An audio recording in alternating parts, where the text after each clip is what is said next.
এখানে আমি চালগুলো ধুয়ে রেখেছি। চালগুলো এখানে আমি ধুয়ে রেখেছি আর পাতিল বসিয়েছি চুলায়। এখানে আমি পরিমাণ মতো তেল দিয়ে দিচ্ছি পাতিলে, দিয়ে দিলাম। দিয়ে সুন্দর, পেঁয়াজটা আমি বেশি খাবো না, হালকা কাঁচা কাঁচা রাখবো এইভাবে। এর ভিতরে আমি চাউল দিয়ে দিব।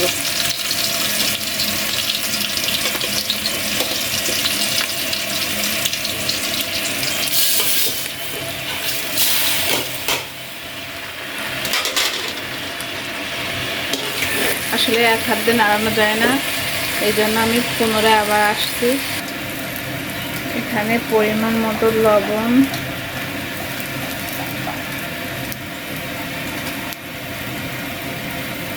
আর হলুদটা দিয়ে দিব। আসলে এক হাত দিয়ে তো নাড়া যায় না, এই জন্য আমি অফ ক্যামেরায় রেখে ভালোভাবে নেড়ে নিলাম।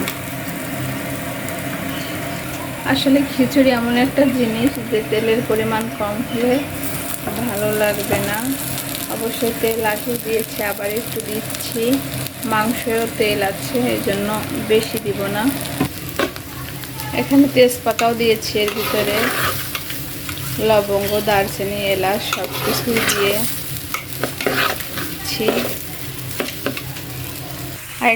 আরেকটা কথা বলা হয়নি, এখানে আমি সম্পূর্ণ আস্তা জিরা ব্যবহার করেছি, বাটা জিরা ব্যবহার করি নাই। এখন আমি মাংসটা ঢেলে দিলাম, দিয়ে ভালোভাবে নেড়ে নেব। কাঁচামরিচগুলো দিয়ে দিব, সঙ্গে দিব বোম্বাই মরিচ কেটে। মাংস দিয়ে ভালোভাবে এটাকে ভেজে নিয়েছি। এবার এখানে পানি দিয়ে দেব পরিমাণ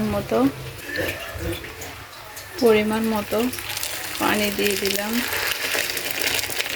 গরম পানি।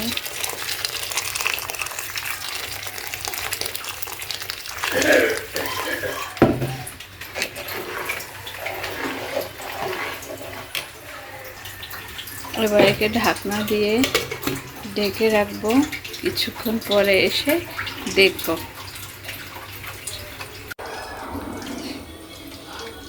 আমার খিচুড়িটা কমপ্লিট।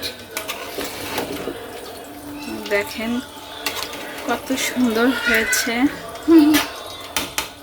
মাশাআল্লাহ।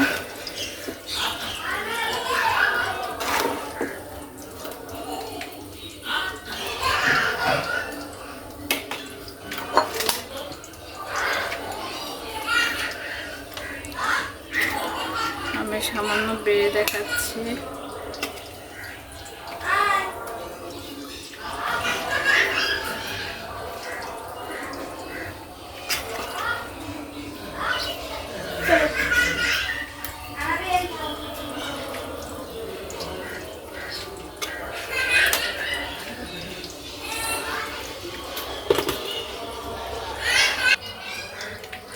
আসলে এটা খুবই মজার হয়েছে।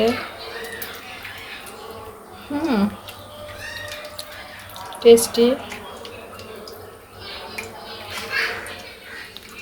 হয়েছে, খুবই লোভনীয়।